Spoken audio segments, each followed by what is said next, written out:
Assalamualaikum warahmatullahi wabarakatuh. Pada kesempatan ini, Ibu akan menjelaskan tentang konsep alam semesta menurut Islam.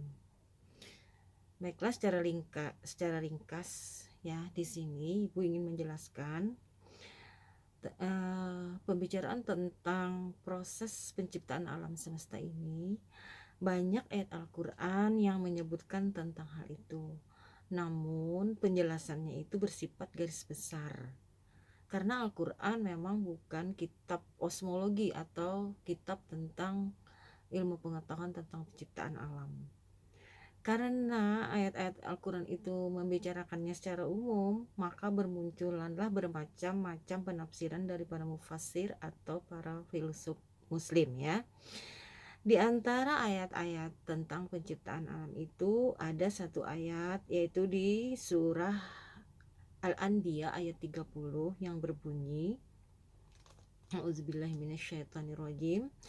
Awalam yaral ladzina kafaru annas samawati wal arda kanata ratqan fafataqnahuma wa ja'alna minal ma'i kulli syai'in hayyin afala yu'minun. Yang artinya, apakah orang-orang kafir itu tidak mengetahui bahwa langit dan bumi itu keduanya dahulu menyatu.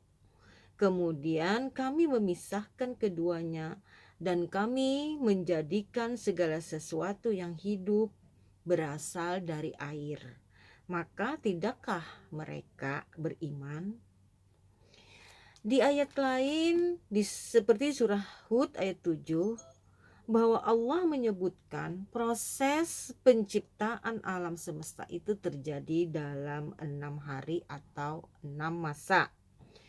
Di sini diartikan ayyamun itu sebagai masa, bukan dalam arti hari yang mana kita mengetahui bahwa hari itu adalah 24 jam perhitungan bumi mengelilingi matahari. Jadi di sini diartikan ayam itu adalah masa. Jadi tidak mengikuti waktu yang kita ketahui sebagai satu hari satu malam. Jadi Allah menciptakan atau proses menciptakan alam semesta itu dalam 6 masa. Ada kalimat ya, Allah menciptakan samawati wal ard wa ma bainahuma. Jadi Allah menciptakan langit dan bumi beserta isinya.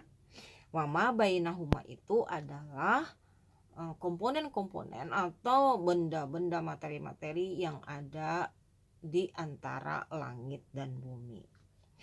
Menurut Hasbi As-Siddiqi, teori penciptaan yang ada di dalam Al-Quran yang disebutkan secara global itu bersesuaian dengan teori-teori yang dikemukakan oleh para ahli atau para ilmuwan yang sudah meneliti tentang alam ini.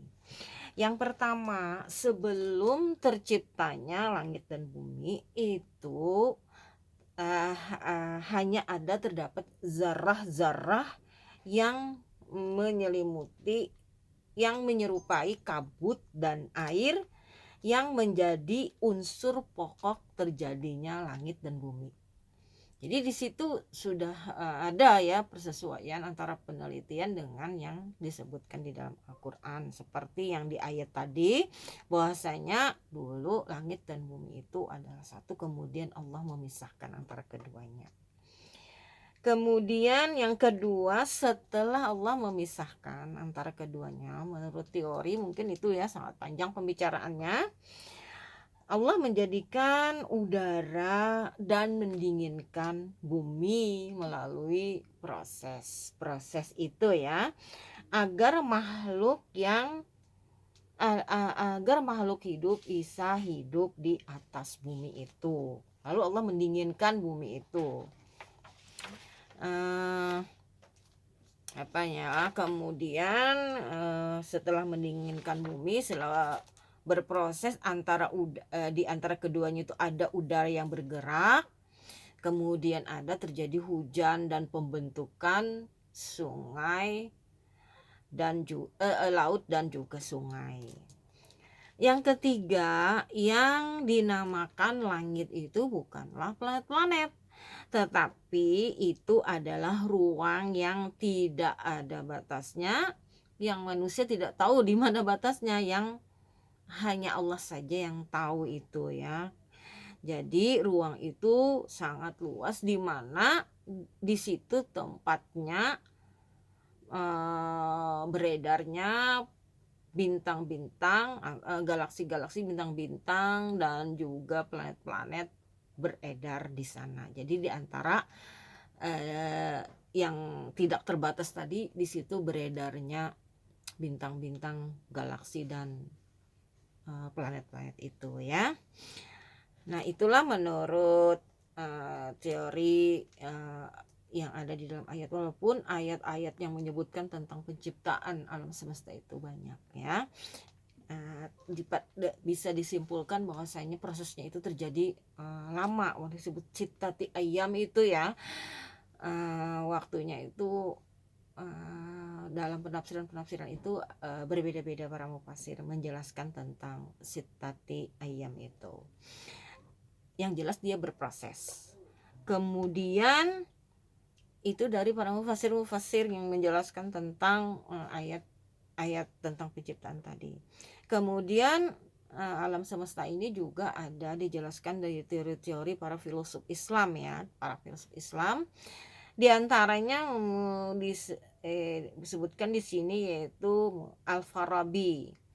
Al-Farabi berpendapat bahwa alam semesta ini diciptakan secara melimpah atau al-faid, bahwa alam ini terjadi karena limpahan dari yang esa. Wujud pertama yang melimpah itu adalah akal. Jadi tidak langsung dari Tuhan, tapi dari akal pertama yang melimpah, yang mengandung keanekaragaman potensial. Berdasarkan teori ini, Tuhan terpelihara keutuhannya dari keanekaragaman, karena Tuhan bukan langsung dari wujud empiris. Itu secara singkat ya, ini sebenarnya panjang penjelasannya. Kemudian ada filsuf lain lagi seperti Al-Kindi, rada bertentangan ya. Dia berpendapat bahwa alam ini baharu, diciptakan oleh Allah, ada permulaannya ya, dan juga tidak abadi, dengan menggunakan kata ibda. Jadi ada baharu itu permulaan, diciptakan oleh Allah gitu.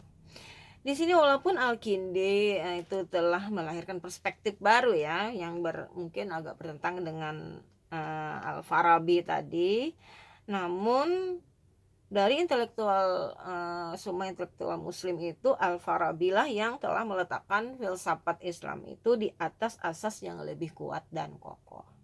Kemudian ada lagi filsuf-filsuf lain seperti Ibnu Maskawai dan Ibnu Sina, yang mereka memaparkan teori tentang emanasi, walaupun teori emanasi ini dari keduanya itu terjadi dalam penjelasan yang berbeda.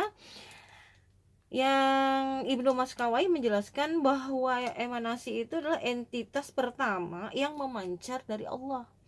Entitas yang pertama yang memancar dari Allah yaitu akal af'al, atau disebut dengan akal aktif, dan ia itu qadim. Berarti agak mirip dengan yang dikemukakan oleh Al-Farabi. Jadi akal af'al itu qadim. Nah, berbeda sedikit dari emanasi yang dikemukakan oleh Ibnu Sina. Ibnu Sina mengatakan akal pertama itu adalah Allah. Kayak gitu. Akal pertama adalah Allah. Kemudian akal kedua itu langit pertama, dan seterusnya gitu ya. Langit pertama dan seterusnya sampai akal ke 10 sampai akal ke-10 dan bumi. Dan dari akal ke-10 itu melimpah segala sesuatu yang terdapat di bumi. Jadi di sini mereka mengemukakan tentang teori-teori itu ya. Bisa dibedakan menjadi dua ya, di mana Al-Farabi, Ibnu Masqawih dan Ibnu Sina itu mengukuhkan tentang akal af'al yang memancar. Jadi apa yang terdapat di alam semesta ini adalah akal af'al atau berasal dari limpahan, kayak macam Al-Farabi tadi ya, limpahan dari yang esa.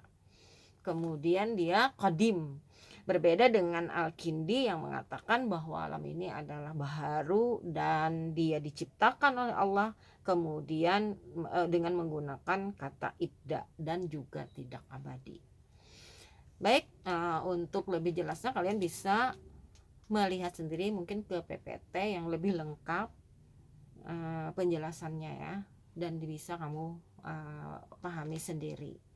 Demikian, assalamualaikum warahmatullahi wabarakatuh.